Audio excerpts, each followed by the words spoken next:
Okay, hello everyone. Good evening and good morning, maybe to Parineeta because she's joining us from the US. Thanks for joining this conversation today.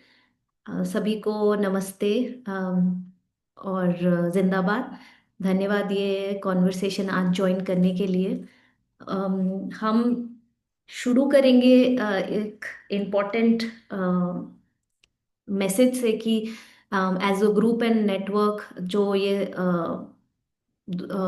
Webinar organise कर रहे हैं national alliance for people's movement Vikalp Sangam Nadi Ghati Manch we stand in solidarity with what's happening in Ladakh specially all the resistance peaceful movement that has been unfolding there for a long time and strongly condemn what is being done to local people and Gandhian activist Sonam Wangchuk. So just showing solidarity and support for them and what they've been doing to protect their environment and ecology.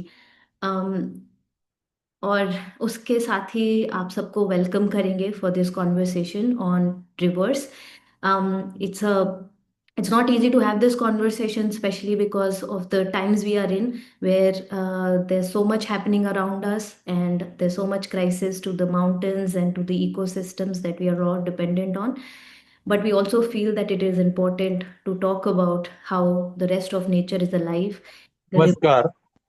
the rivers are alive, and that we need to talk about what it means if they're alive, what needs to change in the way we are governing, what needs to change in the way we are going about in our actions, in our governance, but also what we are doing in the name of development.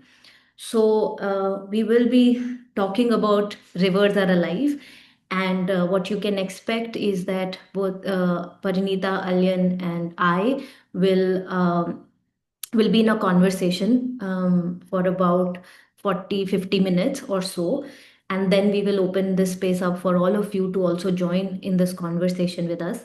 If you have questions, if you have reflections, I'm sure all of you do, to then engage with us in this conversation. What does it mean to say when rivers are alive, but also being mindful and wakeful of the context in which we are speaking.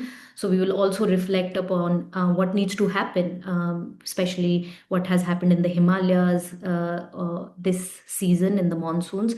Is quite a reflection of how we actually don't treat rest of nature rivers as alive. And so what and needs to be done to strengthen our struggles, to strengthen our movements, to really bring this worldview at the center of all our struggles, and consider rivers as living beings or not. And what does that mean to change then the discourses that we are involved in? So before we start that, I'll just introduce myself also and my co-speakers, Alyen and Parineeta. So I'm Shrishtee. I am right now joining you from Pune, and I work with an organization, Kalpavriksha, and a network called Vikalp Sangam.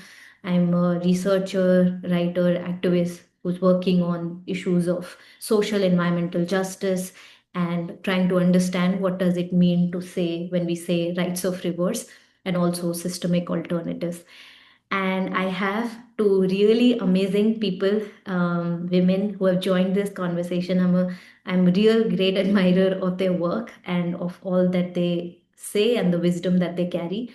Parineeta is with Sandra for the past 15 years, and I'm sure many of you would know her for her work in rivers governance, specifically on the issues around free flowing rivers, e flows, freshwater biodiversity, and community conservation. And her writing is simply beautiful. So, and listening to her is even more beautiful. So, we look forward to that. And Alyen Foning is a textile artist, storyteller from Kalimpong. Rooted in Lepcha shamanic lineage, her work bridges ancestral memory, nature, and feminine sacredness. A graduate of NID Ahmedabad, she creates some beautiful installations, crafts, and immersive experience that honors ecological and culture continuity through art, ritual, and community collaboration. and she's such a wise elder sister to me. So I'm so happy that both of you agreed at a short notice for this conversation. And I would like to start with first sharing something that over the last few years, while we have been traveling to Ladakh, doing these walks along the Indus River, um, trying to understand people's relationship with the river and how they relate, how they have made stories around the rivers, how that relationship has changed because of the changing environment and climate. Really seeing how people really understand the river. And one very interesting revelation for me was when they called Indus not a river but a darya. And I kept wondering, along with other colleagues, Ashish is here also, that why would they call it the river Darya and why not Nadi? And the answer was that the river is so big, so vast, so long. And how can a river be just a Nadi? Nadi is some Nadi that's flowing in our village. So it's like a sea, it's a Darya, it's so big. And in many of those conversations, I've been asking up and talking about rights of rivers. Do they think that the river Indus has rights? And what would that mean? Really trying to understand from their perspective.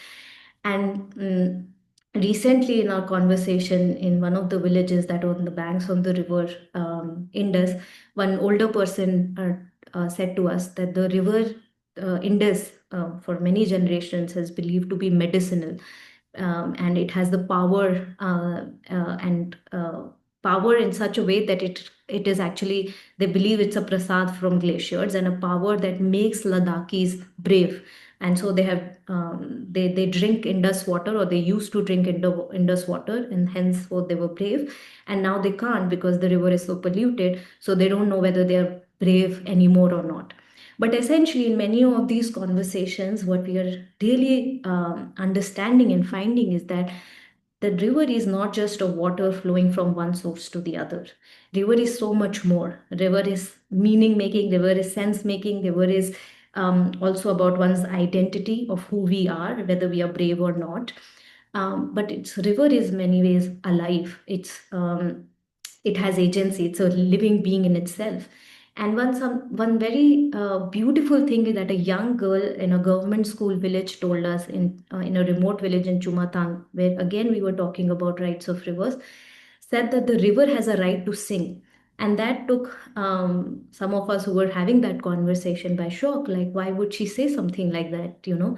And as we prodded her more, she said, because the river, flows through so many, you can hear her right now, but also when it hits the stones, the way birds wade through its waves, all of this makes the river sing, and you can hear it.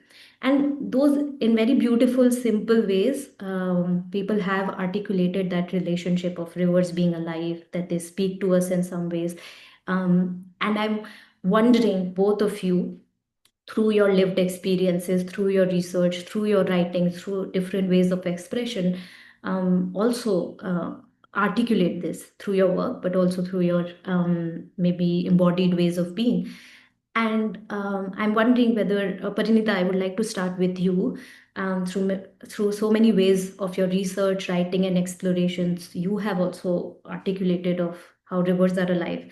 And it's not something that's a question, but it's an obvious truth, and it is manifested in so many different ways. But if you could elaborate and share with us about how, through your work, you have discovered writing, research, expressions of people believing that the rivers are alive and living that as a worldview, which is, of course, going through massive changes and has become merely a performance. But we'll get back to that maybe on the later half of this session. But if you could elaborate more of what you have explored and understood about and around this idea of rivers as living beings, or rivers are alive. And then, Alyen, I'll come to you.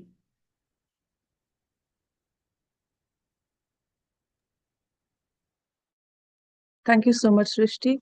Hello, Alyen. And I see so many of my friends, colleagues, and co-travelers here.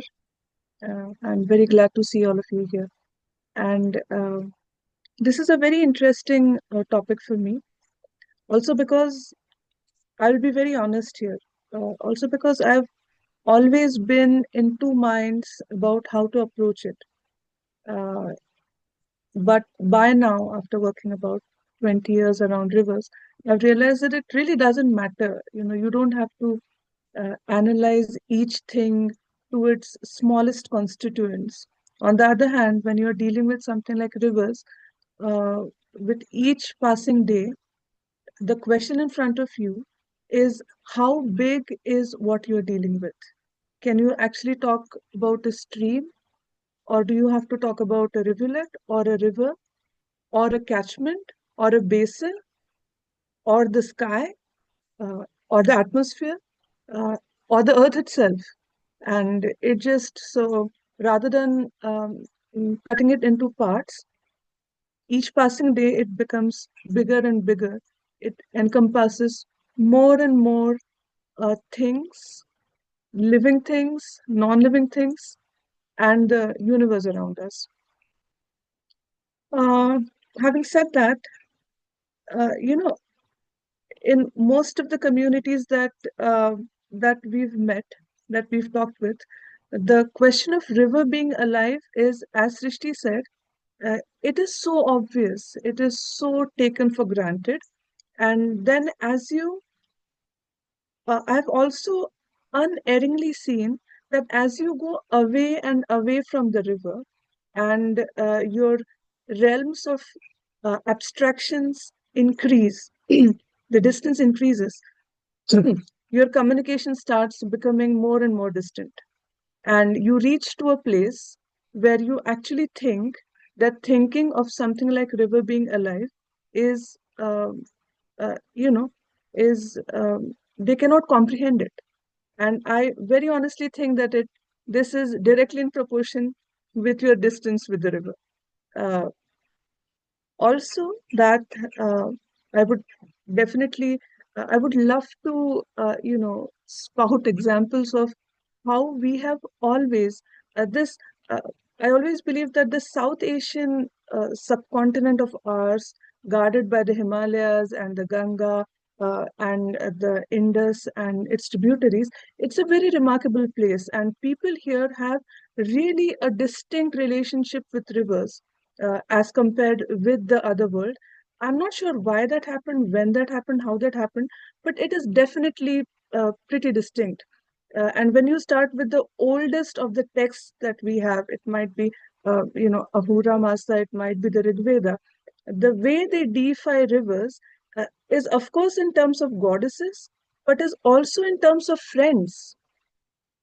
And I think the and I've also been through so many communities where they treat rivers as friends, as at par, as equals. And when it is being equal with the river, it's not always praise. Sometimes it's irritation, sometimes it's complaints, sometimes it's cribbing, sometimes it's outright swearing, which you find in songs in Bengal. And all of that is very close to the ecology of the river. Uh, and there is a distinct difference between the institutionalized religion with its Ganga Aartis, Brahmaputra Aartis. They even have a Godavari Aarti. I'm shocked to know that. I've lived in Godavari, I've been born on the banks of Godavari, and I never knew that there was a thing like Godavari Aarti. But the institutionalized religion and the institutions around it would love to straitjacket the river in the name of deification. That is definitely not personification. These are two very distinct things. When you treat the river as a friend, and when you treat a river as a goddess or consider it as a goddess. Uh, Rigveda starts with this very beautiful discussion between Vishwamitra and two rivers which are Vipas and Shatadru, that is Bias and Satlaj. And Vishwamitra tells the rivers, please stop your flow. And then they say that when we are in floods, we cannot stop. And the image that comes up in mind is the Bias that is flowing right now in Himachal, Bias and Satlaj and Ravi, which claimed more than 450 lives this time in Himachal. Uh, and they tell Vishwamitra, we cannot stop right now. And they talk about Indra. They talk about how Indra broke the dams that held the rivers back, and now the rivers are charioting further to the sea. And it is a very beautiful line. And then the rivers also tell Vishwamitra, never forget this and never bring us to the level of arrogant humans. Remember our story. Remember that Indra once broke us from our shackles and we flow forth. That poem, it's nothing less than a poem. It is, in many senses, the start of how we have been treating rivers. And every time I see a dam breaking, I remember Indra. I remember rivers breaking their shackles and flowing forth. Uh, and in all of the classical texts, from Rigveda to Ramayana to Uttar Ramcharit, uh, to Guru Nanak's extolation and his friendship with Ravi, we come down to stories of rivers, where rivers again, and these are the stories that I've been working on Chenab and Jhelum and rivers in the Himalayas with Srishti for a while now, and it is so natural for people there to talk about Darya as their friends in their backyard. But it's not only Himalayas, it's also my place in Maharashtra where two rivers meet, and there is a temple not of two goddesses, but of two friends, Krishna and Koina, with their arms around each other. It is a very beautiful statue. I would love to share it with you. Uh, so, yes, we have always had deification of rivers, but deification and personhood is something very, very different, something which we understand. If you look at the Bengali songs of rivers, they don't they are nothing like artis. They talk about Sarbonasha Podda Nadi. They talk about Podda, oh you destructor, and they go on, hurling, accusations to the river as if the river is an equal. And the common base of all these things is an equal relationship of the communities with the river. And the problem which happened and which has happened is that the communities have absolutely no say in the matter in which the rivers are being used, being treated, or being assaulted. It might be in Himachal Pradesh, it might be in Karnataka, it might be in Maharashtra, and we are seeing what happens as a result of all of these things. Uh, we'll come down to discussions. I would love to listen to what Alyen has to say, but we'll come down to discussions of how to actually, I would love to hear your thoughts about how to actually operationalize the principles of personhood of rivers or nature. So, yeah, thanks. Thanks, Parineeta. Yeah, so we'll come to discuss about how do we really do this, operationalize some of the efforts that are being made in other parts of the world. But the questions those efforts, especially around rights of members, raises overall about governance itself, which you've already highlighted. But also some other transformative aspects that need to happen in terms of the economies we have, in terms of cultural and social issues that we uniquely experience in India and South Asia that need to be spoken about when we are talking about rights of rivers. So we'll come maybe to that towards the second half. But now I'll welcome Alyen and would love to hear, Alyen, your thoughts around the first question. Okay, am I unmuted? Yeah. Okay. So I'm Alyen, and I come from Kalimpong. I think I'd like to explain where I come from. I think I'd like to shortly share that I come from a place of having been completely disconnected from myself and from nature due to, and my tribe, due to migration and so many other distractions.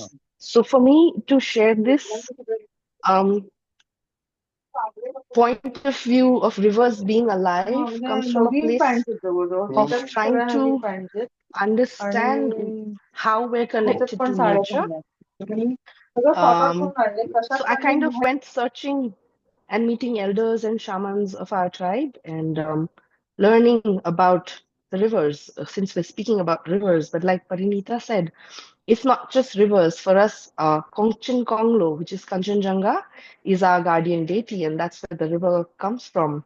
That's where the first humans were created from the snow, sacred snows. That's where our ancestors go to after they die. And our sacred lakes, peaks, and caves are there. And then the water flows downwards, and the story of the male river and the female river, one guided by a serpent and one by the Himalayan monal, and how they meet, and the stories of the Great Flood, but also along the way, how they're meeting, one carrying the memory of our ancestors, and the place where we go to, and very primal memories, and then meeting all the other forest deities and beings, and also as humans, animals, plants, and meeting and collecting all of those memories and coming, say, to the confluence. And for us as a people, it is a really important part of our identity and of our spiritual being, because also at the confluence of the river, other than what I spoke about, all of the forests and the mountains, is that we used to have our birth ceremony that happened there, and we were introduced to the rivers, and they in turn would connect us to our ancestors, and our marriage ceremonies happened there. We have something called a life ceremony, which our shamans perform, and you can share your lives with them at any point and as many times as you like. And also our death ceremony, which is such an important how would you say, rite of passage, and moving to the other side, the bridge. The first bridge of the afterlife happens at the confluence of the river. So not only is there so many memories there, Rongit and Rongyu, the male and the female rivers, and to us they're beings who are alive and who help sustain us and who carry so much of our history, so much of our memories, and also, asking about our well-being, providing us water and food and air, and eventually once the rivers become one, they join the sea and the ocean, and then once again you have condensation, and it returns back to the mountains, and all of this memory kind of keeps moving in cycles. So I think it is so important for us, and they're alive, and we worship them, we revere them and offer our prayers and respects to them. And to us, they are alive and they're beings who take care of us. So I think what I'd like to share is that it is now that I find out, because I've been so disconnected, it is so important to remember them and know what we used to be with them in connection and in harmony and in reciprocity. And that's something I do with the work. And it's kind of like almost like after a big intense wake up call. It's one of the things that I feel. So I come from a space of kind of using the art and the storytelling, and I wouldn't even say using, that's not a good word, expressing through these mediums our connection to them. Because if we want to speak about rivers or even protect them, I mean, they're very powerful. They can do it themselves. But I think that disconnection and that gaps that we have now is something that the younger ones, that's what I feel, um, have forgotten. And that's what I do with the work. So for us, now that I have learned and I'm learning more through the elders and the shamans, it's understanding that they're alive, and in fact, they are to be revered and honored because they love and protect us and nourish us. Um, so immediately there's like no question. Rivers, water, forests, all kinds, and for us, even the unseen world and deities that protect those worlds exist. And they're sad cases or incidents of, say, damming happening or tunnels being burrowed into the mountains, and people see these flashes of lights and um, leaving. So there are deities that are protectors that are also leaving as we speak. It is very alarming to see because we're changing the balance of things, and we have really, really um, ruined it. So I think I don't know from the governance aspect so much, and I'm not going to like lie about it, but more the remembrance deep inside that each one of us has, primal memories. So I think remembrance is something that speaks to me a lot, and I feel like a deep need and a calling to do that. So yeah, I think the question you asked, Shrishti, that would kind of be my answer to that question. And I think I come from a different perspective. And in a way, this path for me is a very spiritual one, connected to also the shamanism of my tribe, which I follow. And it is not separate. Like Parineeta said, she just hit it. I was about to, like, I was thinking it, and she said the same thing. So it's not one, it's not just water, it's everything, including us, and we have an active part to play in this. Yeah, so I think I will end with that, but definitely we're part of it and we return to it. Thank you alien. um, मैं थोड़ा संक्षिप्त में इसका अनुवाद करने की कोशिश करूंगी जो परिनीता ने और अलियन ने बोला है। तो परिनीता ने स्टार्ट किया था, मैं सिर्फ जो मुख्य पॉइंट्स हैं उन्हीं को बोलूंगी, सारी चीजें तो नहीं ट्रांसलेट कर सकती। परिनीता ने स्टार्ट किया था ये बोल के कि जिस तरीके से रिवर्स कहीं जहाँ पे भी उन्होंने काम किया है, जहाँ पे भी वह गई हैं, वहां पे नदियां जिंदा हैं। ये एक सच्चाई है जो हर जगह है। और एक नदियां जिंदा है एक बात है, बट नदियों के साथ हमारा रिश्ता है। और वो रिश्ता कई बार सिर्फ एक गॉडेस का रिश्ता नहीं है कि वो देवी है, ये रिश्ता नहीं है। वो एक सहेली का भी रिश्ता है जिससे आप शायद गुस्सा हो सकते हैं, जिससे आप परेशान हो सकते हैं, पर वो रिश्ता है। और शायद वो रिश्ता आज के समय और आज के परिप्रेक्ष्य में वो रिश्ता बदलता जा रहा है या भूला भी जा रहा है। पर जो सबसे महत्वपूर्ण बात परिनीता ने हमें याद दिलाई है कि वो जो रिश्ता जो लोग सदियों से रखते हुए आए हैं, वो उस रिश्ते को मेंटेन करने में या जो निर्णय लेने की प्रक्रिया है उसमें कहीं शामिल ही नहीं है। तो जो समुदाय उस रिश्ते को बनाते हैं या उन पर विश्वास रखते हैं, उन उन समुदायों की आवाज निर्णय प्रक्रिया में कि उन नदियों को क्या हो रहा है या उनके आसपास के जंगलों, खेतों और खलिहानों को क्या हो रहा है, उसमें उनकी आवाज सुनने को नहीं मिलती है। अलियन जो हमारे साथ कालिम्पोंग से जुड़ रही हैं, वो अपनी समुदाय लेप्चा समुदाय के बारे में और उनकी सोच के बारे में कि वो नदियों को कैसे देखते हैं उसके बारे में बता रही थी। और वहाँ की क्या कहानी है जिसमें सिर्फ नदियां ही नहीं बल्कि पूरी प्रकृति जीवित है। और वो जो परिनीता पहले कह रहे थे कि सिर्फ नदियां नहीं बट सब कुछ जीवित है। और इसी जीव पूरा जब प्रकृति जीवित है तो उसमें आप सब कुछ बचाते हैं और उसमें सब कोई कहानियां बनती हैं।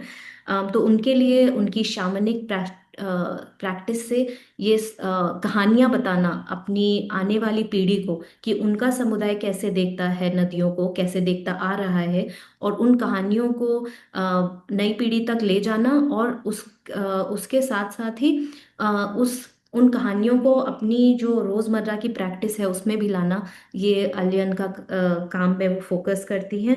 और ये उनके लिए एक आध्यात्मिक काम है, ऐसा अलियन ने बोला। Sorry Aliyan and Parineeta if in case because of this translation I have missed some important points, but I hope I have covered something. So I think what both of you have said is so important in terms of essentially about that the rivers are alive and the relationship, the kinship, the relational aspect that we have always lived with in India, in South Asia, in Southeast Asia, but also in other parts of the world. This relational aspects have always existed with the rivers. But we also see, especially in the context, I think it's such a amazing context here where we live, is that rivers are sacred. What Parineeta you were saying, that they are goddesses and they're revered. But there's something essentially performative about it, that we can go to extremely polluted Yamuna River and pay our homage to that river. But yet we don't see, or we, even if we see, somehow we feel helpless that we can do anything about a polluted Yamuna or a dammed Ganga or any other such river. So there is a conflict of how and what we see sacredness is, where it is performed in terms of some rituals, but then the discourses that follow are different, which are, of course, because of the larger governance crisis that we face in this country of colonial legacy with which many of our institutions still work, or the regulatory failure that the local communities that you were earlier saying are not involved, or this, of course, the growth and development model that we continue to acquire and work with. But also conservation of rivers is considered as just a piecemeal work which doesn't really changes any reality of the rivers. So in that context, what does it really mean to talk about rivers having rights? They always have had, people have lived with those worldviews. But our current laws and policies about even protection of the environment have been used to sanction environment destruction rather than protect it. And people's worldviews, what Alyen was sharing from Lepcha community, but also in many other parts of the country, those worldviews of reciprocity, interdependence don't find any meaning, or maybe they are good to say or talk about, but they don't translate in the institutions. And that's what we see, what's happening in Himachal Pradesh, what has happened in Uttarakhand, or the crisis of the decision making that is completely devoid of these worldviews. So, what do you think needs to change? And of course, I'm not expecting you guys to give all the answers, because there's much more bigger things that need to transform here. But can rights of nature discourse as it is unfolding, say, in the West, can that be an answer? Or do we need something else? Or do we, how do we deal with what's happening around us? And yeah, how do you make sense of it? Maybe that's my question to Parineeta. Maybe we can start again with you and then Alyen. Uh, Thank you, Srishti. These are very important questions. Also very important because you hit the nail when you said that, and I'm sorry, I might be, some people may not like uh, uh, what I'm about to say, but the way the personhood of rivers movement has been unfolding in the West is very different than how it can possibly unfold in South Asia and in countries like Pakistan, where Sindhu Darya is, where Sindhu Darya is a syncretic deity in many senses, or in Nepal or Bhutan or in India, with so many religions coming together when it is one river. Um, the fact is, there are what I've realized is sacredness is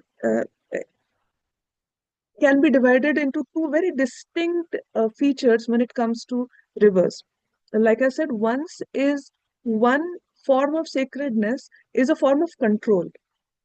It is a form of control when you say that all rivers are Ganga, and so you change the name of Ministry of Environment Forest into Ministry of Environment Forest and Ganga Rejuvenation, then talking only about that Ganga.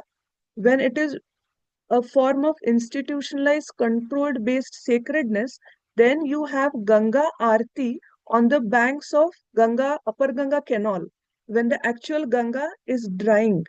The actual river is drying on the side of the devotees, right on the side. But they are still performing Ganga Aarti on Ganga Canal.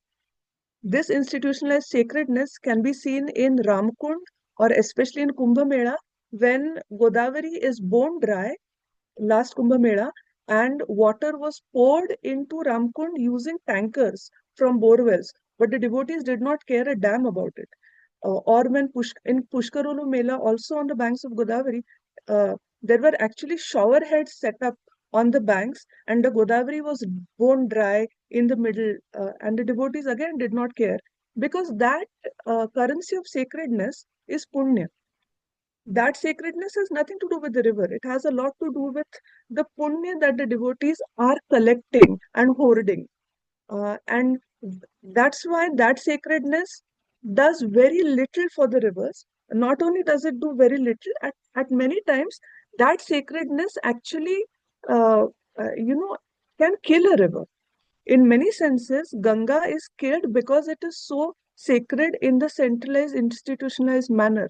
And that is why sacredness of Tista in the upstream, where it is actually protected by lecture efforts, is very different than a Ganga action plan or than a Namami Gange program.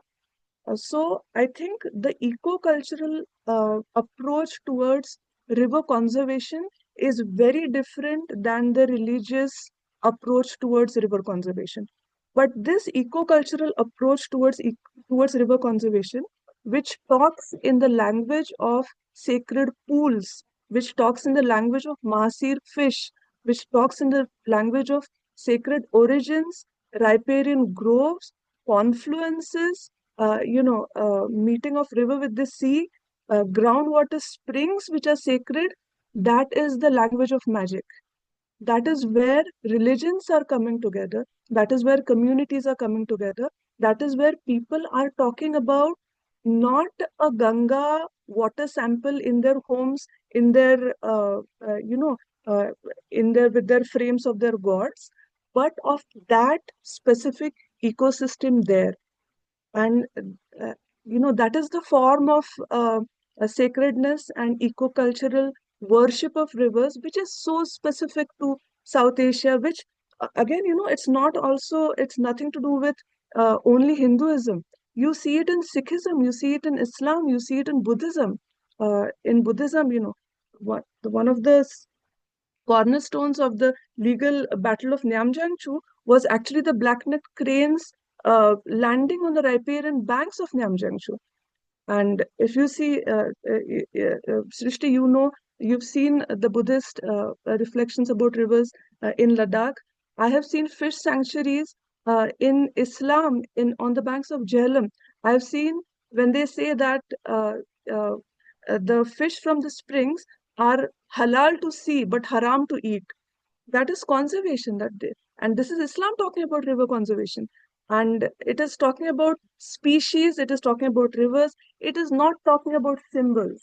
It is not talking about pratik. Whenever discussion goes into pratiks, it's a problem because it is always a compromise and a give and take. And so I also would like to say that all of the sacred sites around rivers, they function in a form of an economic system, right? So you have the Tirtha Kshetra, which is an economic system. Why do you have so many Gangas and Godavaris and Bhagirathis all across India? Because that is an economic currency of sacredness. But when you talk about local river names, when you talk about Pagala, Mathabhanga, Urmodi, Doifodi, Datpadi, and all those weird, strange names of rivers which are so local, they may not be sacred. Many of the times they are not sacred. They are just wild and sort of problematic. But that's what makes them really special.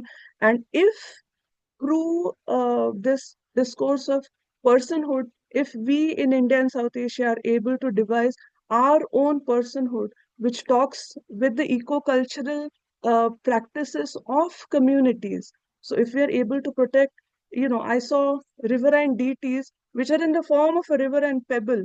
It's so beautiful. I would love to share the pictures.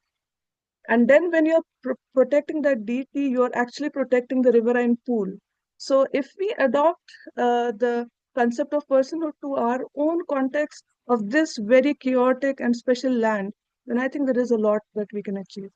But I have I'm a bit hesitant about the legal personhood discourse which comes from the West, because I think, the problem is, you look at environment governance, you had Italian Dam, and then you have compensatory afforestation, ek ped maa ke naam.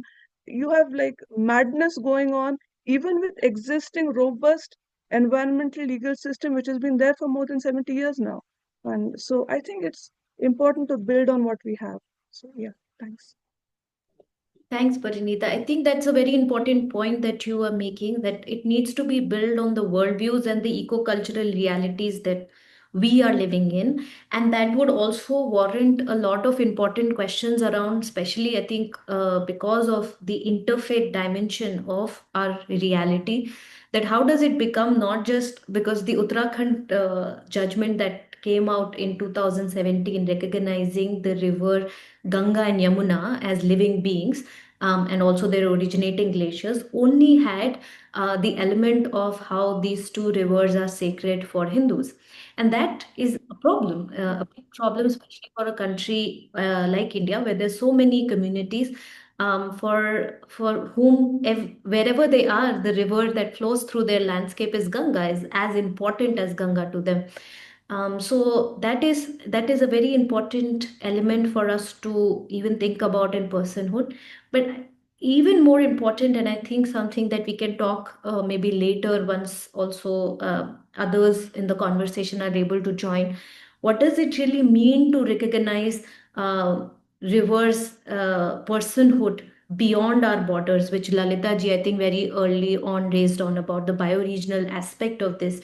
The rivers are not necessarily following any nation state borders, and so if we recognize the personhood status or give rights to rivers, say in India, for say Indus, what does it mean for China? What does it mean for all the regions that these rivers flow into, which are not just about one nation state? And what sort of collaborations then are needed between these countries as well? But we can get maybe to this element later. Alyen, I would welcome you maybe to also respond to this question and would, yeah. So the way I kind of connect with this is at like the very core and the very base is that of our connection to rivers.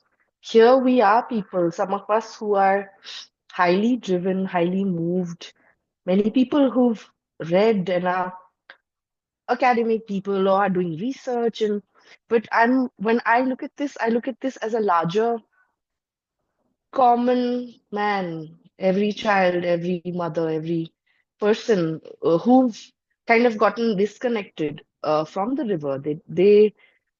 Most people do not bother. Most people do not understand or question.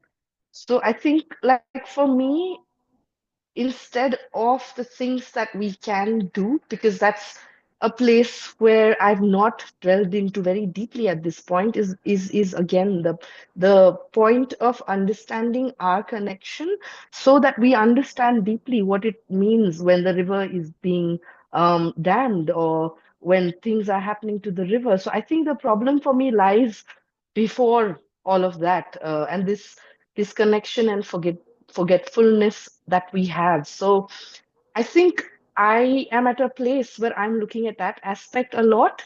And how do we bring awareness and how do we bring reconnection and how do we bring a kind of oneness, because water is water and water is the same everywhere, whether it's a small rivulet, it's a small stream, a natural water spring or a big river. So I think for me the disconnection and the point to focus is at the point of awareness and reconnection.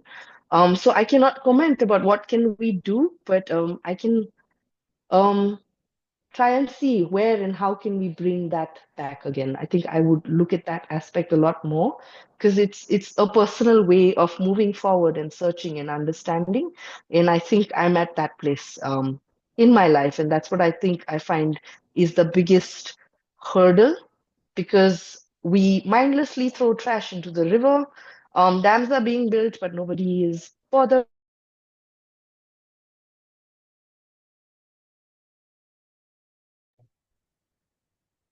it. Alyen, I don't know if my I think I froze. Okay, okay. Alyen, you froze. We didn't hear you after you said dams are mindlessly being built. Okay, so I was just saying that for me, like the point of questioning and point of focus is also because of the way I search and I've been moving forward in my life, is that disconnection or that reconnection is about the awareness of what is happening, because the common folk, even my mother, even my siblings, they're not. Um, I wouldn't say not bothered, but it's not important. So there are people here on this forum who are here or who are talking and discussing because we're interested. But then the larger community, more voices, more efforts to clean the rivers, for example. So I feel like that is a point for me to begin of that reconnection and of that awareness of what is happening. Yeah, thanks, Alien. I think that brings us to also the maybe next part that I wanted to get into with both of you also. That one that I'm reminded of this struggle that happened in New Zealand around, Iwi Maori people, the indigenous to that region, fighting for a long time for getting the rights of Wanganui River and its ecosystem recognized, and in a way arguing for their worldview of that we are the river and the river is us. And Parineeta, what you were saying, that river is not just about a stream, but it's also an ecosystem in itself, and so it's a lot more than just normally what is defined as a river. And so I'm curious to know that what maybe what Alien you were already maybe highlighting is that there's something else that needs to change, which is not just about our relationship with the institutions that are governing and who is being able to be part of it, but something more fundamental also in terms of how we relate to our rivers wherever we are, even being right now from, say, joining from Pune or other places wherever people are. There is a fracture that has happened in that relationship. The more it's not just about the distance from the river, but distance from just not realizing consciously and with cognizance of it that nature is all around us. Even in the cities, there are rivers, there are forests, there are other ways that nature is trying to maybe speak to us, but we are so far away and unmindful of what's around us. So what needs to change also maybe in our everyday ways, that Alien, what you were saying, of mending that relationship that has completely fractured, what we need to do, and which just not means mending that relationship, but also standing in solidarity with communities who are fighting and protecting those rivers and ecosystems. So what is the responsibility that all of us as humans who are living in this earth have towards our rivers and ecosystems that we are living in and nurtured by? If you both can reflect around some of those elements of, especially how can we strengthen our relationship with rivers and related ecosystems, and how do we and what needs to transform in our struggles to save and sustain these riverine ecosystems and cultures. And then we'll open this up for maybe others to also come in and share their reflections. There are already a lot of questions, I think. So any one of you can go ahead. Maybe Alyen, would you like to go first this time? And then Parineeta. Okay. So thinking about this and also like I speak mostly from the experiences that I've been through. Immediately when you say rivers, you look at mountains and other natural resources, there's a lot of power struggles, there's a lot of politics, and there's a lot of separation and segregation that happens immediately, where we're actually the ones who are receiving from all of them. But when it comes to all of these resources, then there's lots of fights, let's call them fights afterward, happening because of that. So I think for me, coming from where I'm coming from and what I've experienced, that form of separation, um, that needs to be, I don't know, cleared somehow. It's our waters, it's everybody's waters. And so, how does that balance out? I am not sure, and I do not have the answer for it. But I definitely see this happening where you're also connecting one for power, but also your identity to specific rivers. Names are being changed, stories are being changed, lots is happening. So, I think we're not coming from a place of um, oneness, for the lack of a better word. But we are, instead of, say, cleaning the river, fighting for the name of the river, you know? So I feel um, that separation and that kind of a struggle is one of the biggest problems I've personally kind of faced in this. There are many people who all over the world, like, you know, elders and shamans have been in touch, and we all it's one Mother Earth, it's water, you know, everywhere it's water, it's forests, and but then I see this other side, and I do not know how to address this, but I definitely see this as a huge like a blockage to moving forward. Thanks, Alyen. Parineeta, would you like to? So, you know, right now, I think Santosh is a part of this discussion also. And when you talked about being connected with the river and how can that happen and how can this distance be bridged and the gap be, how can we come together? Some of the best examples today in an urban setting, of course, because it's very different in the mountains or in Kerala or in Sundarbans, it's very different. But especially in the urban settings, some of the best examples of how can people be reconnected with rivers comes from Pune, comes from Jeevit Nadi, comes from Pune River Revival, which is a huge group. Now, just like you cannot ask a question of what has been the impact, because the fact that despite Jeevit Nadi and Pune River Revival being working for so many years, not much has changed on ground for Pune rivers, is an indictment not about these groups, but about how big the governance challenges are in front of us. Even when 5,000 people march for riparian forests, the forests are still not saved completely right now. So this is passing a judgment not on the groups or the people, but on the kind of system that we are actually pitted against.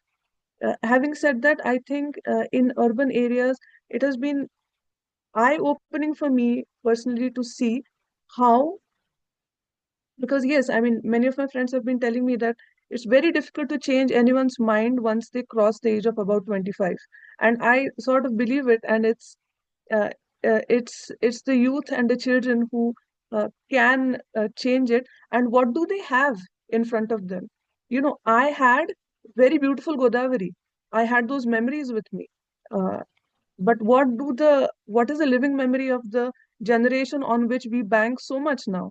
Their living memories have been sewage-filled rivers and floods and droughts and conflicts. And whenever you say rivers, a conflict comes in mind in this way or that way, and that has been a problem. At the same time, I saw the same school kids and college children fall in love with very polluted rivers in Pune.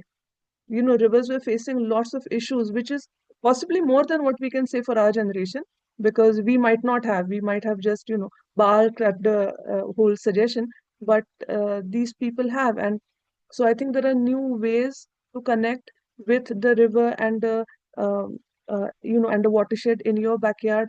I come from a place where one man is struggling and fighting to save one urban stream, which is right now surrounded by urban garbage and sewage. And everyone has these examples. So the connection is almost everywhere, in almost all cities, no matter how bad the situation is. Uh, we also need more of uh, so Manoj Mishra ji always used to say this, that what is river education or river science called? Is there even a name for river science? He always raised this question, which was very important, I think. We don't even know, is there a school which teaches us about rivers? I just my relatives are here who are very much into all the new age narratives. They love to look at River Saraswati's revival yesterday. And I was trying to tell them that there are real rivers which are dying. Saraswati is a mythical river. We may or may not find it. But it is actually being put into school curriculums. When how to save a river, what is a river, what are the stories of the river next to you is something which is not a part of curriculum. It is not something that we are teaching our kids and the younger generation. Or honestly, we also don't know it so much, right? I don't know the stories of Mula, Mutha, or Godavari as much as I would. So I think a connection is built, and I'm right now in a basin, Colorado. It's a different Colorado basin, but the other Colorado in California, it was completely dry. Mexico had no water. There was no water reaching the sea. They just released one flood wave. Scientists from across the borders talked. Of course, that was a very different time than what it is right now, the madness that is going on right now. But one flood wave was released from Colorado. And just with one flood wave, cottonwood seeds germinated in the river downstream. I was very touched when I heard that, but the fact is, people who have been working in ecosystem restoration know how soon ecosystems respond. And Robin Kimmerer calls it reciprocity. She says that, uh, again, I'm sorry, it sounds a bit anthropocentric, but it's still, I think it's important to say that when you put in efforts for an ecosystem, the ecosystem responds to you. And you see it in Pune, you see it in Nagpur, you see it in Karnataka, you see in Himachal, Tirthan, which is like, sort of bursting with fish right now. So I think connections can be found, connections can be strengthened. All of that can be done, is being done very effectively by some of the groups. The main problem is we all also have to come together uh, to to talk about the governance of rivers around India. It is something that we have to, as a group, as a community, which most of you around here right now today who are a part of the discussion also are doing, but we should not be losing hope at any time. We should not be also, for example, I still am very involved in concepts like environmental flows, uh, but I realize that such concepts are also can very easily become tools to justify new and new infrastructure. So we also have to be careful about the kind of the narratives, and be very aware that these narratives should not end up being used as tools to justify something. So I would again, sorry, but it's my it's like my agenda. I'm very uh, fanatic about it. Someone said that is Christianity, are there no eco-cultural practices in Christianity? I absolutely did not mean that they are limiting. On the other hand, the thing that I'm trying to say is eco-cultural practices exist as much as there are communities. They are not limited to fewer and fewer religions and groups.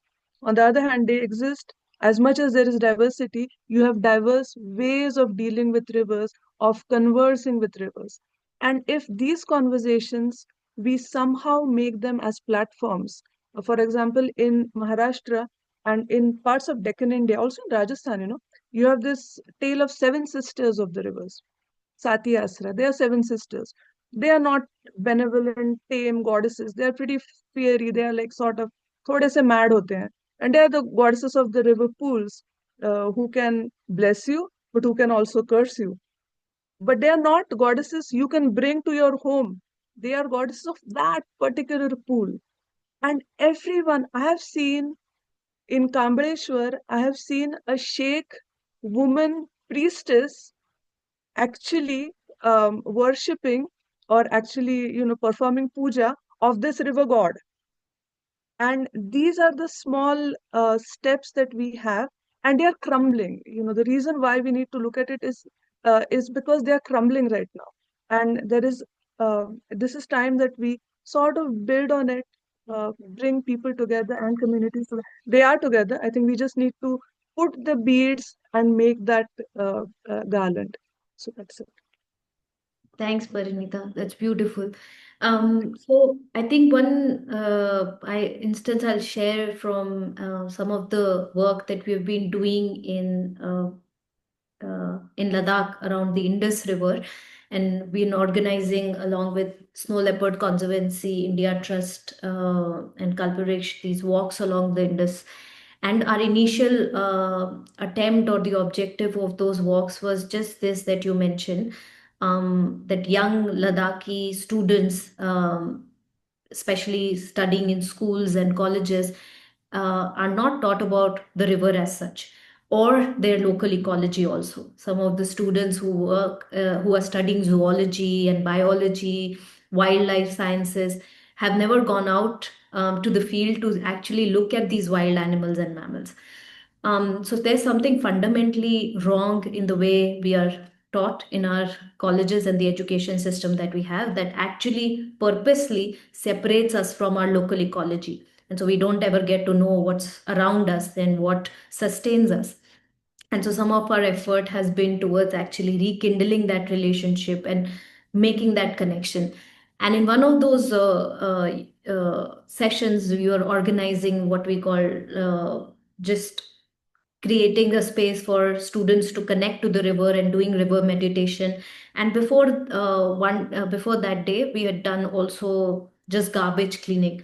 And this one young girl, and very active, and was not able to connect with all the work and the activities we were doing the earlier day. And by the end of the 6 days, she was literally crying because she had never ever seen how much pollution had happened to the river Indus until she went and picked up all the garbage. And she said she did it for 2 3 hours and it still didn't end. And all these young people were so enraged by what was happening to the river. So one important learning from that experience was that until and unless we see the exploitation that happens also to the ecosystems, we never really understand what it is to pollute also. And so that relationship mending also sometimes happen not just with beautiful experiences, but also the experience of just going and seeing the pollution that has happened to the river, the impact of damming that has happened, the fishes that no more can be found in the river because the water is polluted or much more warmer than before.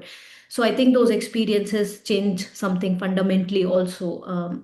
Just witnessing the trauma of the natural ecosystems and what is happening and what we are doing to the rivers. So those experiences are very important as well. Well, I think I'll now maybe invite the audience members, and there are many wonderful people here who are working on rivers and with river communities for a long time.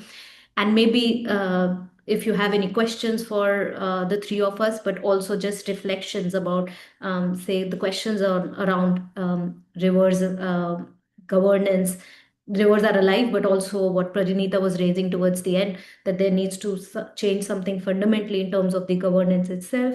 And so if we can build further on into these ideas. Anybody if want to speak up, share some of the thoughts that maybe you have already shared in the chat box. There are many, so it will be difficult for us to find everything. So I'll just invite you to raise your hands and feel free to participate in this conversation.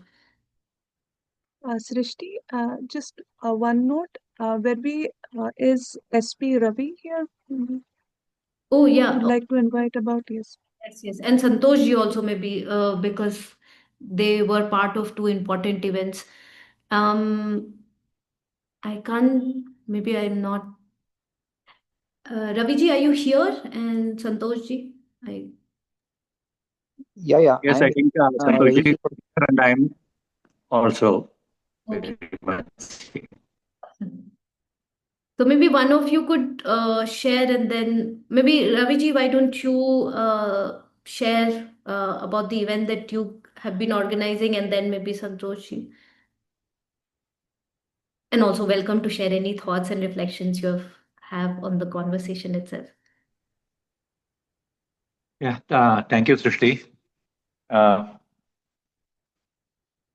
and it was, I'm really happy to see Parineeta after a very long time. And it was pure joy listening to her. Before going into the event that we are going to organize, I'll just reflect on a couple of things that has been discussed here. In fact, what I felt was that Parineeta was so positive. Uh, she's so optimistic that it really gives hope to us. In fact, I for myself is really worried about possibilities of rejuvenation, especially with the climate crisis. But you make it feel as if the nature can come back very quickly, and that positive note, I'll try to take it to my heart. Thank you for that. And yes, of course, as we know, rivers are living entities, and more importantly, they are life givers also. And rivers are ecosystems, but they connect different ecosystems also. So they have two specific roles. That is, one as a living entity, and the other one as a life supporter, a life giver. Like that for ecosystem also.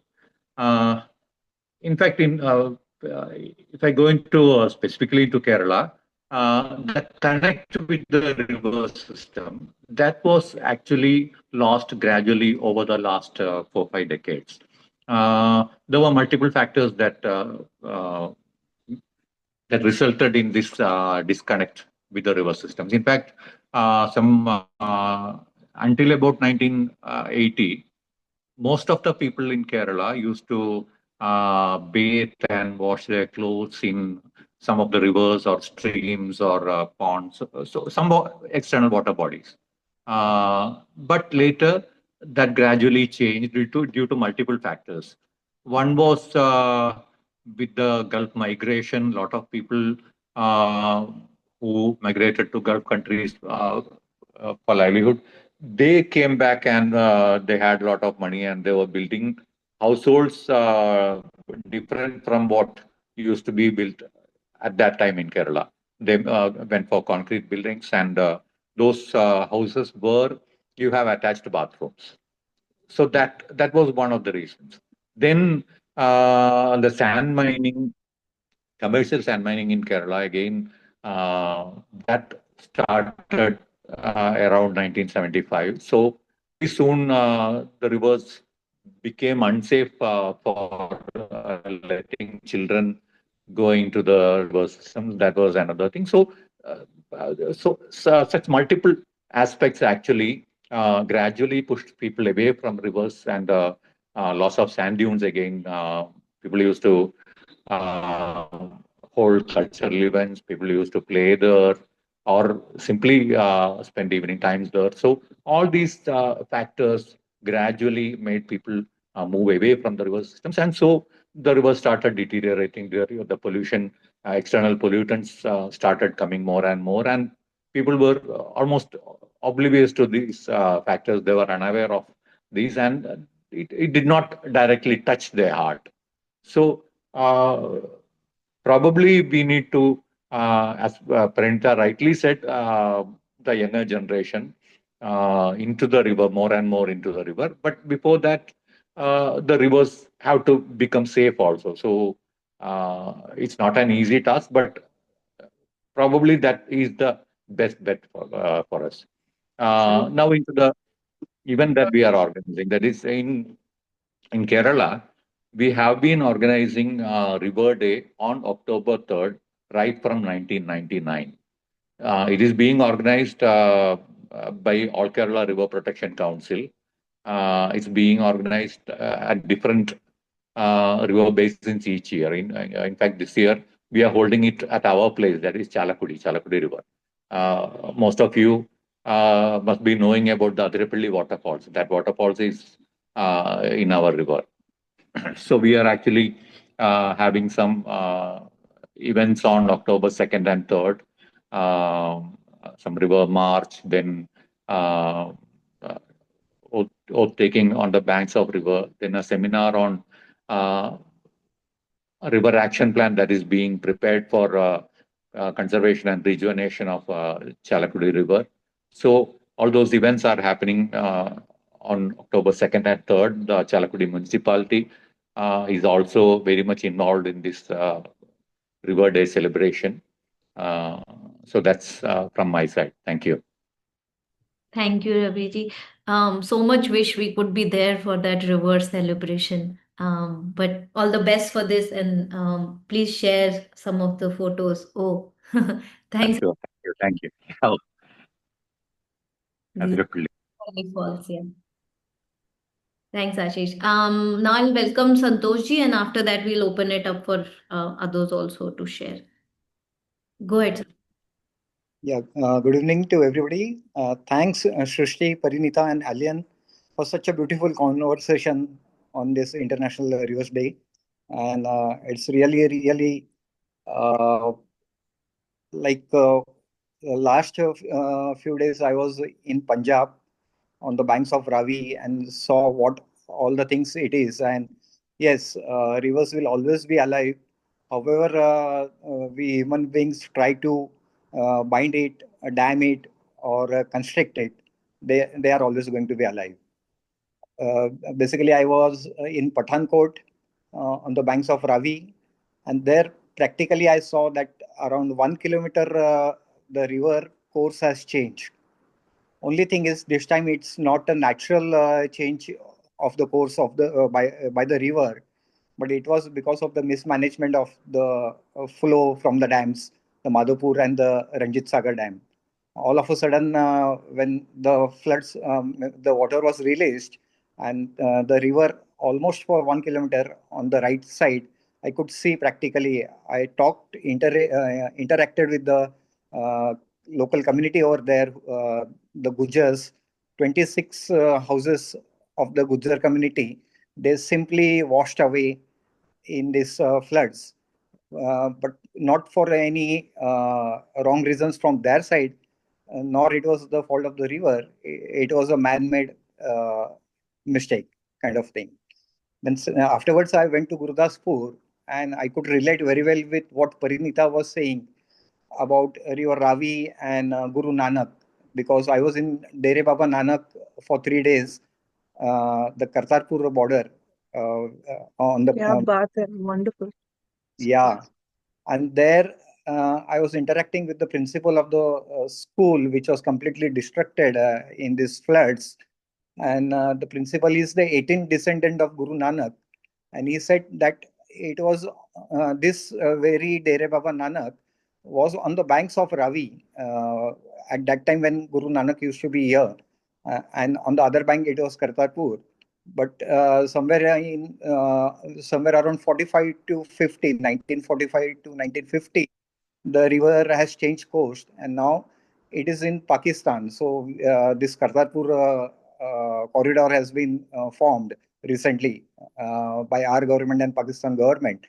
I visited number of villages over there, and the situation was very pathetic. Like in some of the parts, it was almost 10 to 15 feet of water, which was there for 10-15 days. In other parts, 4 to 5 feet. But nowhere I was able to see the river. And finally, then I said to those who were with me that I want to visit the river, actually, the river Ravi. Then they took me to the Kartarpur corridor, and then they showed कि वो जो है ना एक 3-4 kilometre आगे वहाँ जो वो ट्री लाइन दिख रहे उसके उस तरफ वो रिवर है, वो अभी पाकिस्तान में हम वहाँ नहीं जा सकते. So the river doesn't know the boundaries.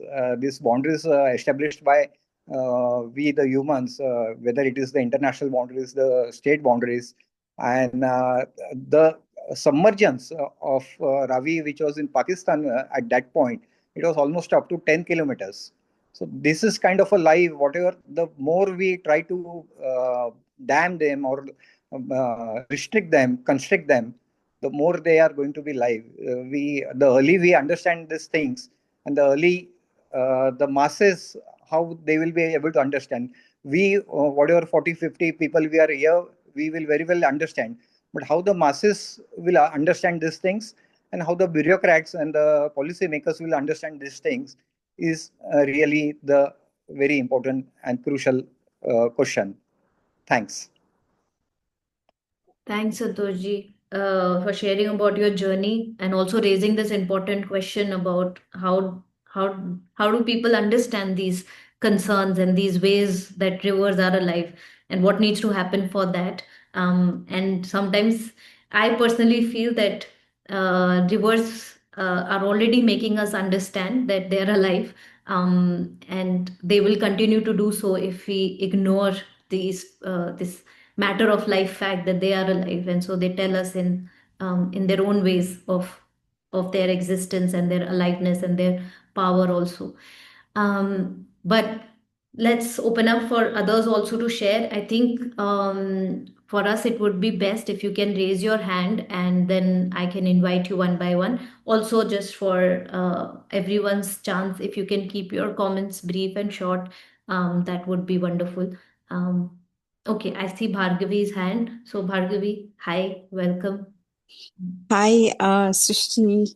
Thank you so much. I've been following your work and it gives me a lot of hope because, you represent the next generation and the amount of work you've been doing gives me so much hope. Yeah, that said, thank you for organizing this. Thanks to Parineeta and Alyen for the wonderful insights they brought in. I would like to just share that, in Bangalore also, there is a very small effort where we are trying to see if Rishabhavati and Arkavati can be revived. This is mainly spearheaded by Pani.Earth. I wish Madhuri, who heads the institution, would have been here. I did share this link with her, but she couldn't join for whatever reason. But they've been systematically working with the local panchayats, the various government organizations, and every second Saturday we've been meeting at one particular point on the Vrishabhavati River where people share lived experiences, poems, songs, stories, and a whole lot of activities that kind of energize people and give hope that this can be revived. And of course, a lot of inspiration is drawn from the Kham River. I have not personally seen it, but I've heard a lot about the 20 kilometers of the Kham River being revived in Aurangabad. So, as part of this effort, Pani.Earth has been talking to various government agencies and they've been running this Waterscapes exhibition now. It ran for 3 months from June to September at the Vishwesvaraya Industrial and Technological Museum, where they talk about all the challenges currently Rishabhavati and Arkavati are facing, and which eventually reach Kaveri, and from where Bengaluru draws its water. We talk about all of that.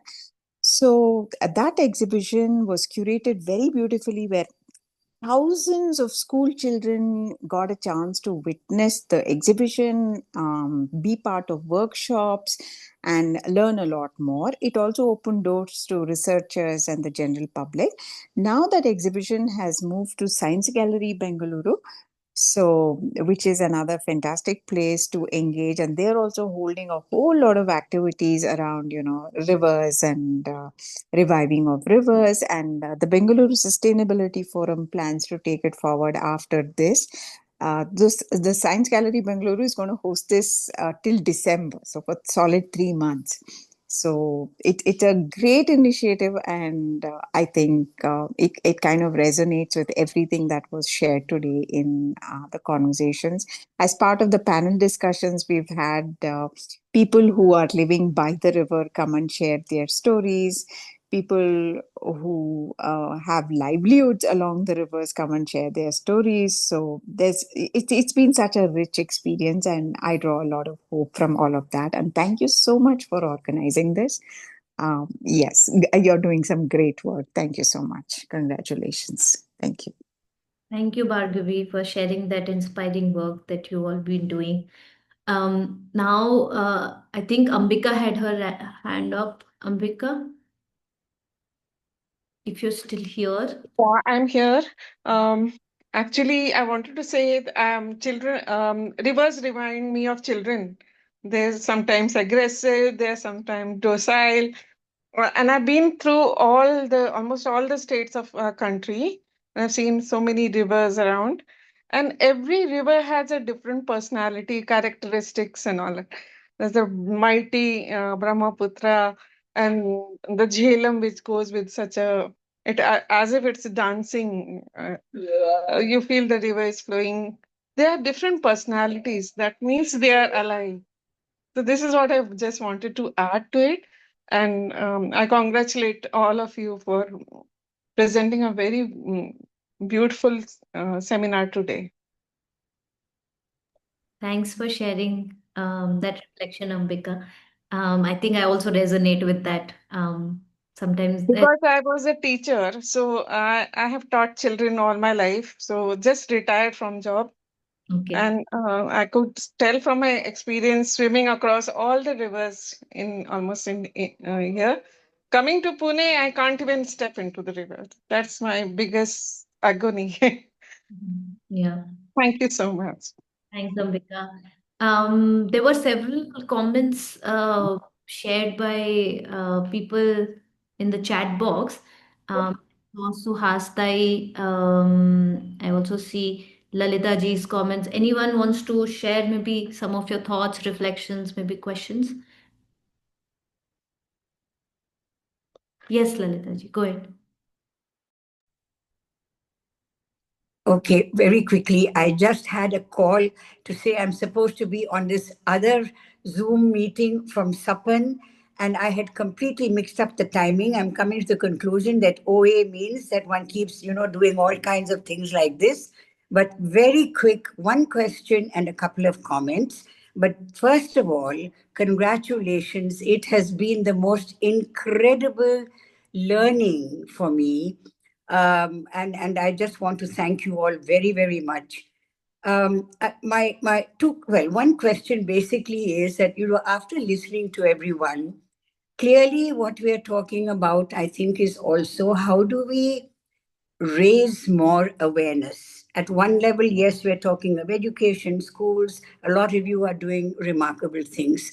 I think my big question is sometimes we don't have the luxury of time.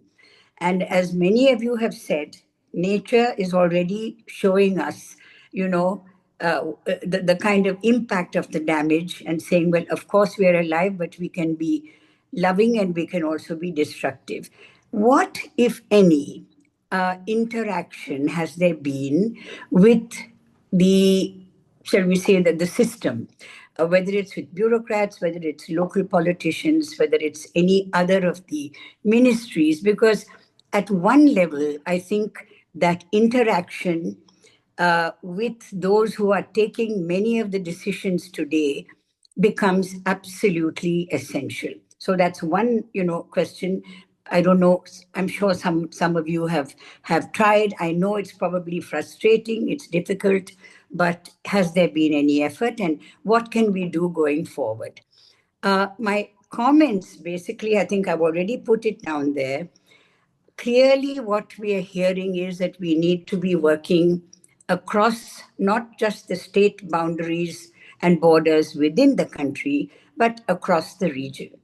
How do we actually move towards that? Because I think that these rivers, as everyone has said, do not know these boundaries and borders and so on.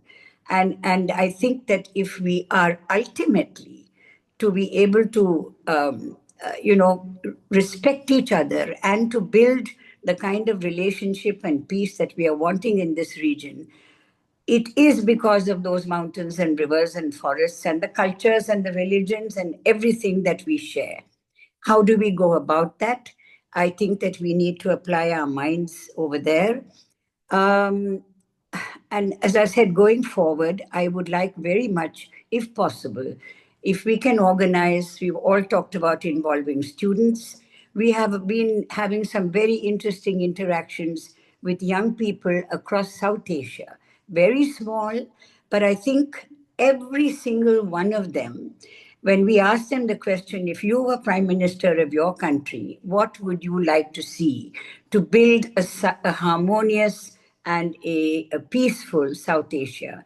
And I think without exception, everyone from India, Pakistan, Nepal, Afghanistan, Sri Lanka, Bangladesh, and India, they talked of having to share as young people a kind of a borderless existence, if it's and build those relationships and connections. Secondly, climate and everything that is happening in that area is something that I think that they're ready to work on and to talk about. So is there a way that we can then connect, what's this kind of forum, and so many of you who are working on this in different parts of the country, to really, build on that. That's what I want to say. I'm really sorry. I have to leave now, but I hope to remain in touch. And thank you again for just an absolutely, deeply moving and inspiring session. Thanks. Thanks, Lalita ji, for those important questions and comments. Alyen, I see your hand up, then the introvert life. And I think also I would like to invite maybe Ashish to share some bits about the South Asia Bioregionalism Working Group in response to Lalita ji's comments about building South Asia level collectives. Okay, Alyen, to you first. So I've just been listening to everybody doing such beautiful work. So instantly, it's like to have connection and access to also people who have been doing this work, like before us. Uh, I think that I feel is important because a lot of times you've already done something before, and like say we'd want to learn and we'd want to know. So I think it'll be really nice for us to learn from people who've already been doing this for a long time, various aspects of it. I feel that's important, and I feel the need to kind of say, okay, can somebody kind of guide us? You've been doing this for a while. So yeah, I just wanted to put that out. Yeah, Alien, that's a very important point also. Cross learning and learning from each other about these things is also going to give us a lot of hope and continue to work. Um, the introvert life and then Ashish. Uh, Hello. Hi. Am I audible clearly? Yes, you are. Sorry, so I was not able to change my name. So my name is Rahul Ivane, and I'm currently I recently completed my master's from IIT Bombay. So and I'm been following the work of Kalfriksha and Vikalp Sangam. So that is very inspiring for me. So there are a few points that I would like to add to the discussion that have been raised by Parineeta and Alien on this river topic. So this coming from my personal observations and the work that I have been engaged on river rejuvenation in the last semester. So there is a larger confusion, and I think that is a problematic in a sense that how we define river. So during my internship, when I visited Thane, so the channels of or the different channels or the tributaries of Kalu River or the Tarka River, they are often called as Nala. So the very sense that how we define these tributaries who are basically supporting the main channels of a river, and calling them Nala itself is disrespecting to them, and this whole change the perspective of the people towards its conservation. So the naming perfectly, whether it is a nala or whether it is a river or whether it is channel or which stream order it is, and that is a larger topic, I can say. The second thing is largely, even I was engaged with different bureaucrats and government officials, basically who are working in Thane. So my one of the key observation was that they look river as a source of water.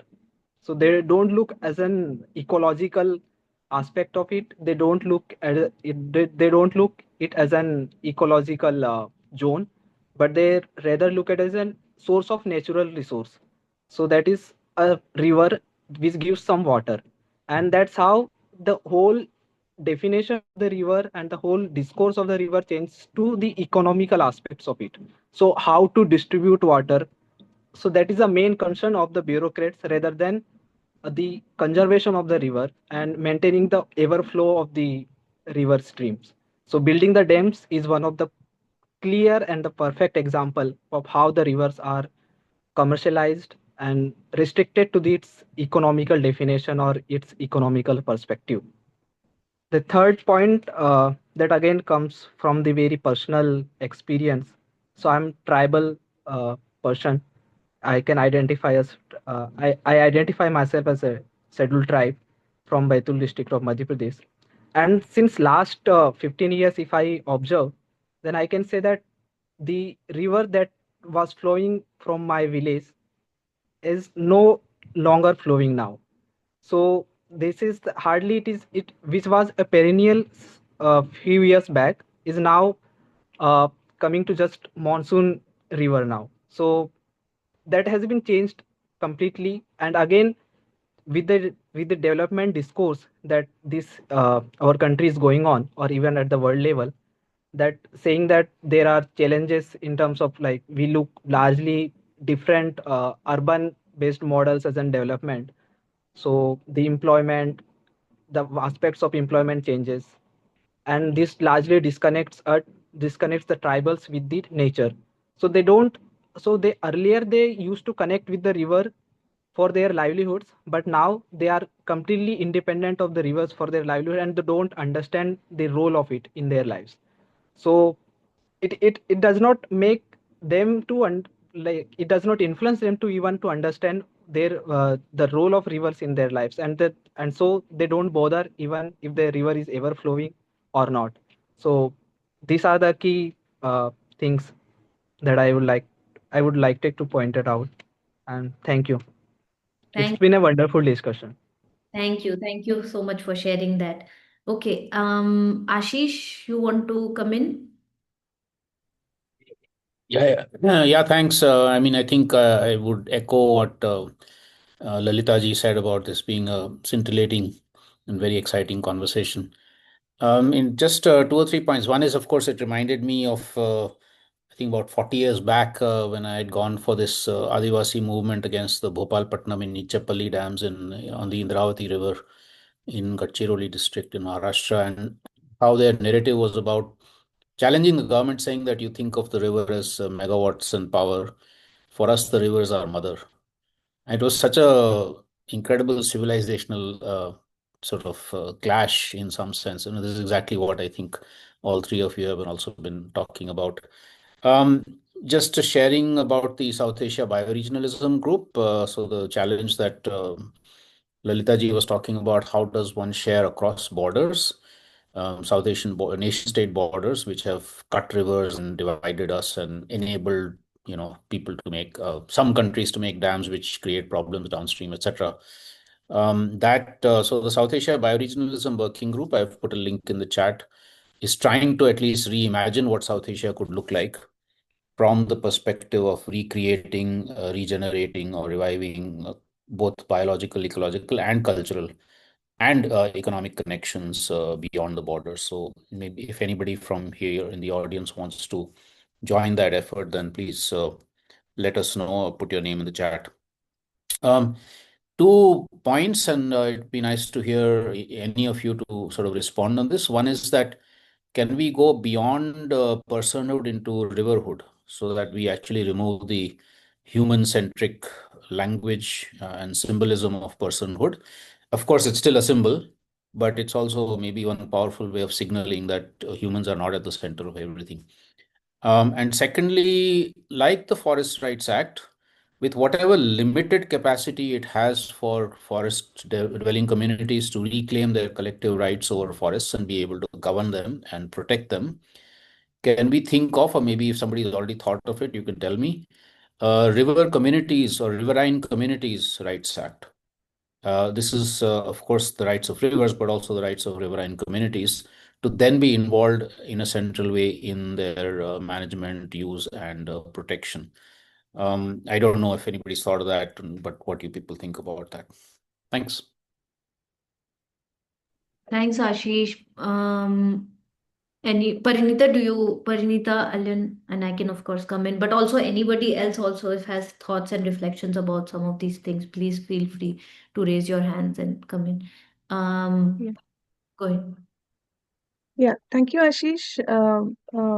Important points, especially what you said about River Communities Act, or the problem, as we all know, but I would still like to highlight it because more the said about it, the better it is, especially about the fisher folk and why, just like forest communities are important for the existence of forest. It's not just that the communities depend on the forests. In many ways, forests depend on the communities. The same is true with riverine communities, especially when it comes to communities like fisher folk, because fisher folk are, in many senses, canaries in the coal mine. When riverine fish is not available, and I would just very quickly would like to highlight it that India is the second largest producer of inland fish, freshwater fish in the world. So when you hear this, you think that, oh, this is fantastic. But nearly 90% of that inland fisheries production is coming from Andhra Pradesh. Even Kolkata and Guwahati now get riverine fish from Andhra Pradesh, which are raised in fish farms with antibiotics, which is again taking water from the river. And so it has no connection with the ecosystems. The fisheries departments in these are also the problems that I'm highlighting, but I guess this is important that fisheries department just a week ago, Himachal Pradesh Fisheries Department received some sort of a prize, a gold award for its fisheries conservation.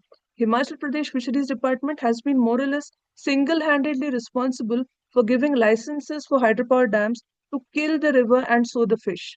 And that is receiving award from an agency which wrote a book praising the current prime minister. So we all know where these lines are leading us to.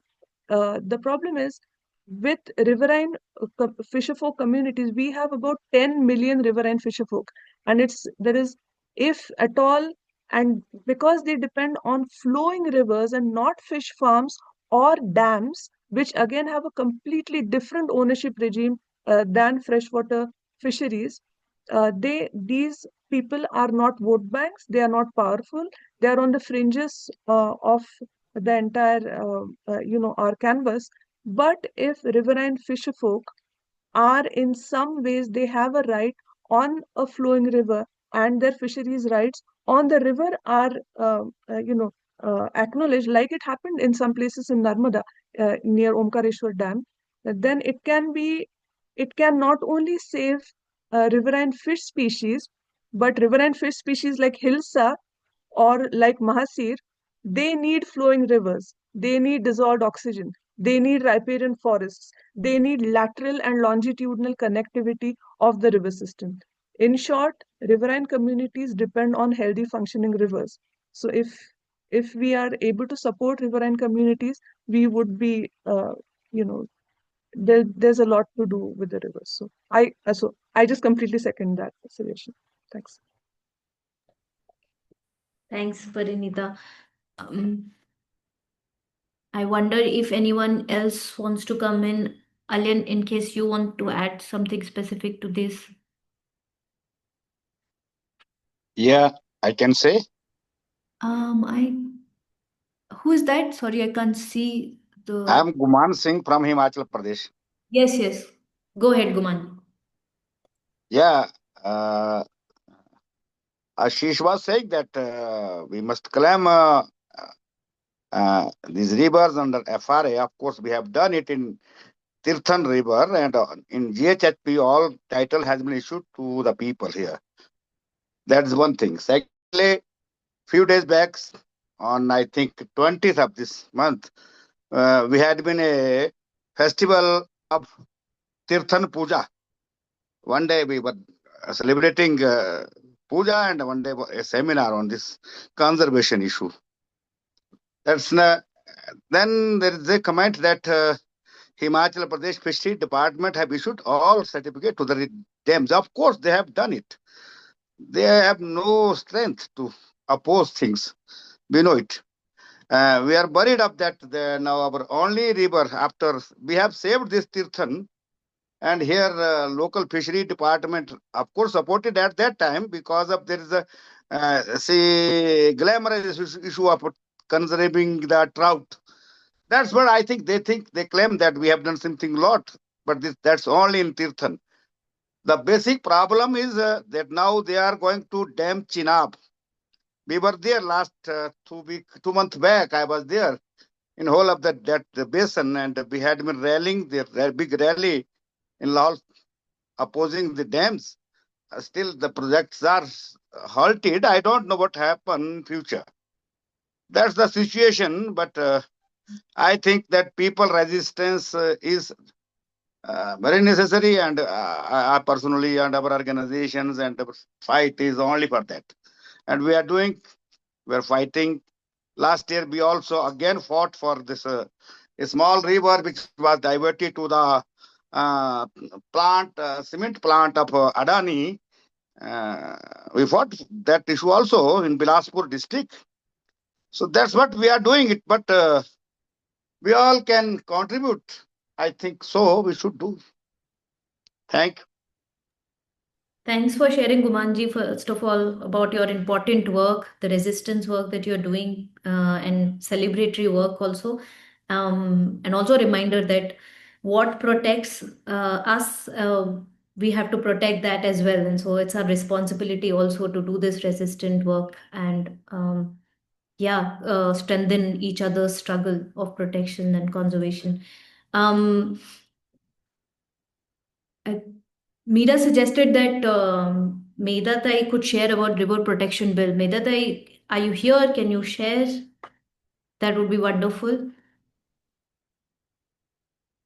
If you can share briefly about the river protection bill and what in it. Can you hear us? Yeah, I can. Can you hear me? Yeah, we can.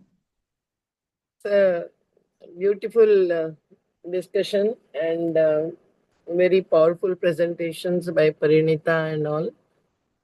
I would say that uh, rivers are under enormous attack, and we must really,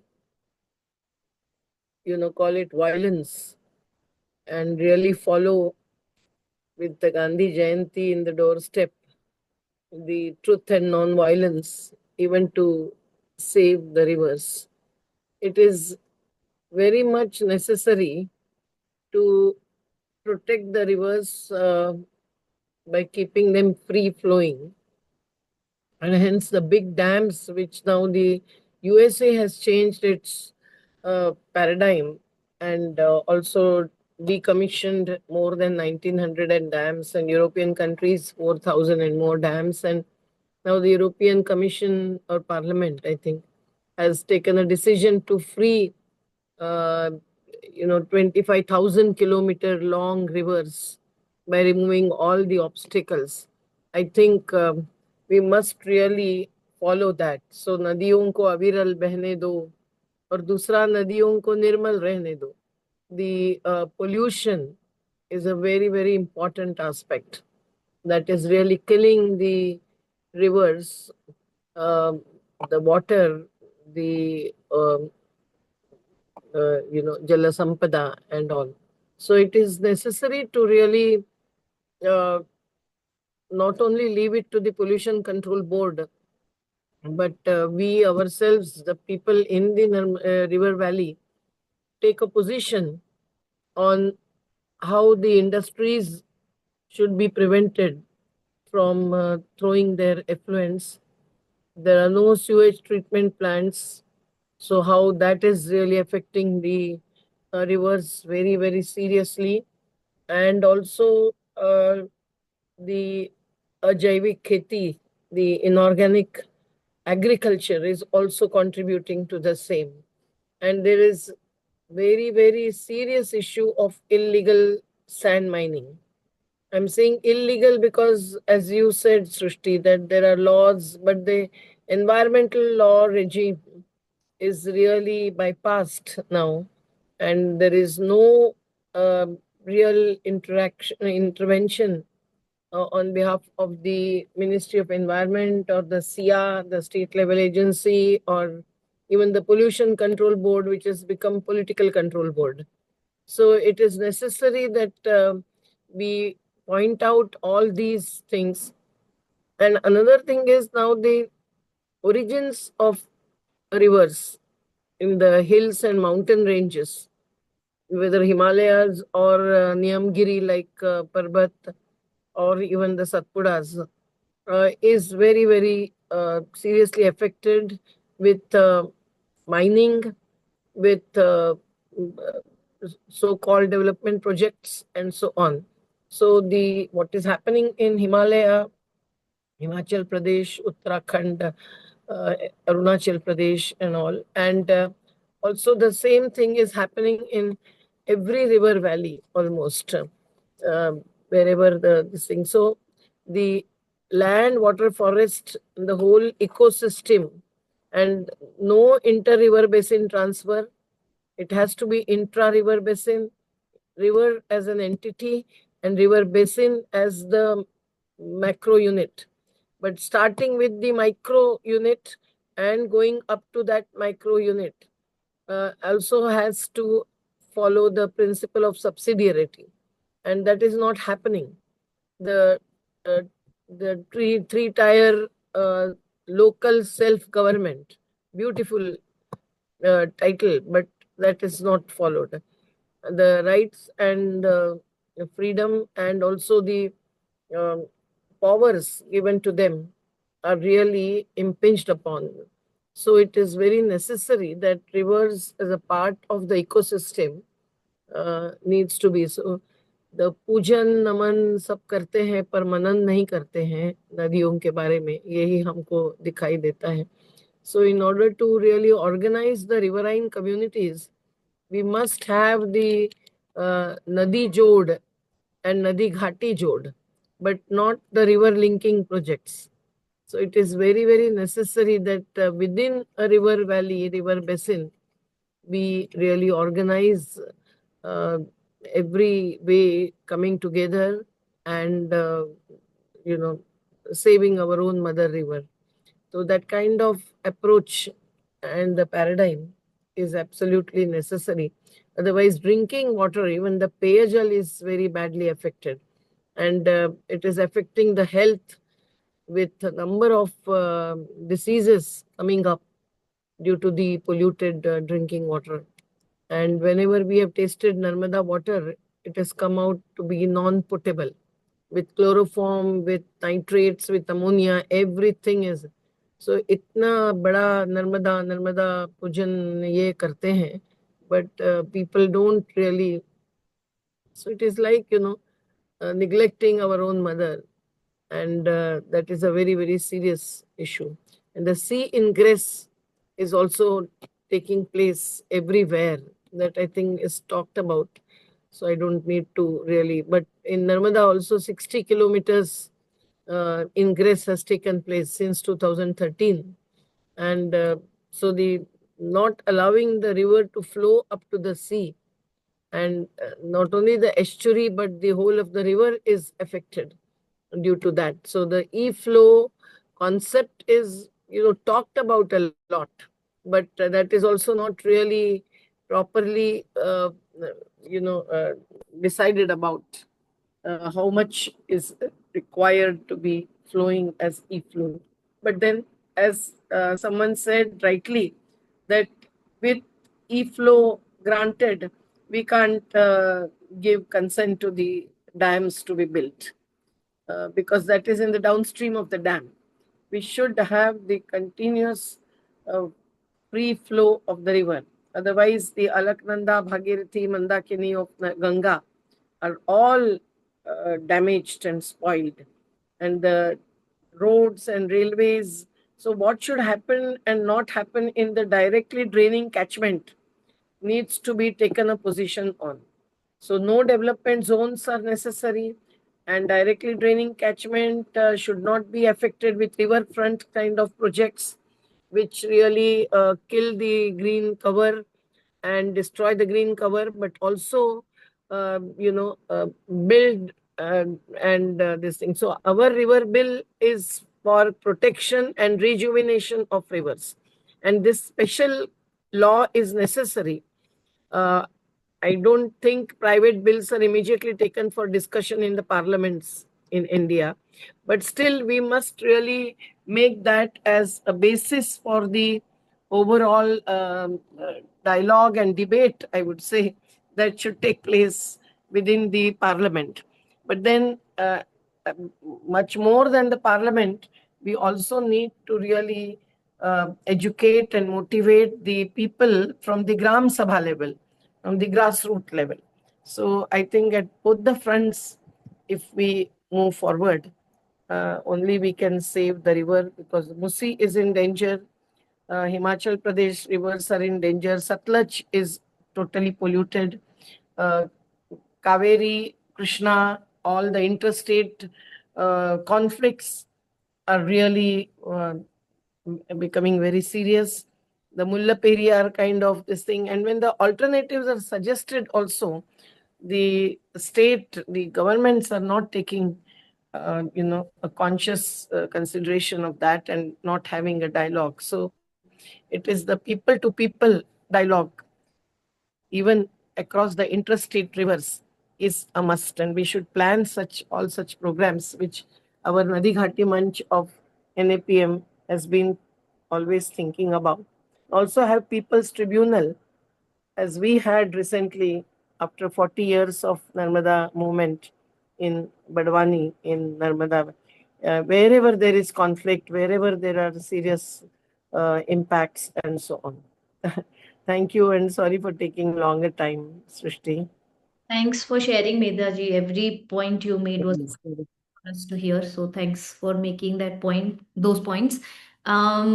I was gonna maybe ask Himanshu ji to maybe come and make a small intervention, and then we will try to wrap this conversation up. I don't know if Himanshu ji is still here.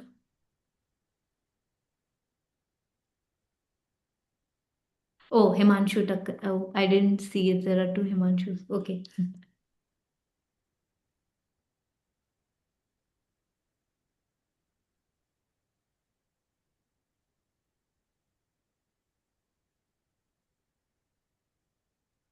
I think he's in a call right now. Oh, Himanshu is in a call, so maybe, yeah.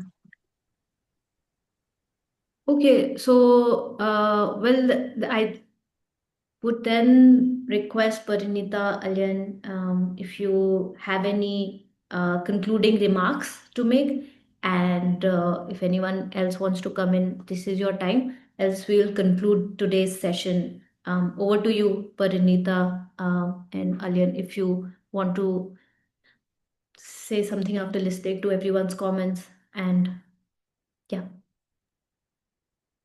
Yeah. Uh, I wish Himanshu could join. Let us hope that he can possibly, have the last minute or so. But yeah, so thank you so much, Medhatai. We cannot say Medhatai had when I was in school. Medhatai had written a poem about a river in Marathi, and in it she had said that you have given away your waters to everyone, but please keep at least a drop for yourself, for the river. And I was in school at that time. I was so surprised reading that yes, possibly the river needs water for herself, or uh, so so many so many ways that uh, people like Medhatai, Himanshu, Ashish, so many times that they can influence younger minds. I have nothing to add. Thank you so much for actually putting this together. I'm only hoping that we all also come together and look at how rivers are being respected in smaller ecosystem specific ways around around ourselves. It might be a pond, it might be a river origin that is protected. And for me, the touchstone of river conservation practice community based is that it is not included in the institutionalized religion. I'm sorry, and it has not nothing to do with a specific religion. But when it is a community based practice tied to a specific place, then that is something that is worth protecting and worth giving voice to. So thank you so. And also this last point about what Ashish said, that from personhood can we have this discussion about riverhood. I was very relieved to also listen to that, because having said and done, whatever that we've discussed right now, I still feel that it is a bit of a often overreaching for humans to talk in the voice of rivers. I find it very uncomfortable. But if we are talking about riverhoods, then possibly we are better placed in a much more humbler, smaller, and a more appropriate position. So I would just like to second that. Thank you so much, everyone. Thanks. Thanks, Parineeta. Alyen? I think I'm just feeling really grateful to hear and know from so many people who've been doing such beautiful and really intense work from their hearts and their souls. From my side, I just feel I still would like say that spending time remembering and kind of getting the masses into more awareness and connection, because I think also strength lies in numbers, and there are few of us who are connected and who have access and the privilege to be in these spaces to talk about it, but to kind of reach and touch and connect with a larger number of people. I think that's for me because I feel privileged to be here, but then I would hear it, and a few of us would. But then, to be able to access more people to have access to this, and yeah, I think that would be really nice. That's what I feel. But definitely feeling so grateful, like I'm learning a lot, so I'm grateful for that. Thank you. Thanks, Alyen. And we learned a lot from you also about your work and your practices, and connecting with the river Tista and the work that you do. Thanks to both of you for being here and all the people who joined us today for bringing your reflections, your work, your wisdom also to this conversation. Rivers don't necessarily need us to protect them, but it is the work that we must do as responsible children who are being nurtured by rivers all the time. So I hope we all keep up the important work that all of us are doing and also support each other. And as Medhatai said, that work towards actually going to Gram Sabhas, urban bodies and local bodies, to really talk about river protection and building from there about smaller ecosystems. So more power to all the work that everyone is doing, and more power to um, uh, rivers. And yeah, wonderful to host this session as well with all of you. And thanks from Nadi Ghati Manch, Vikalp Sangam, National Alliance for People's Movement for all the work that went behind this, but also all of you to join this conversation. And stay tuned in case you're more interested into these conversation. You can put in your emails here and you can be added. Okay, thank you everyone. Bye. Bye. Biodiversity should be preserved. Yeah.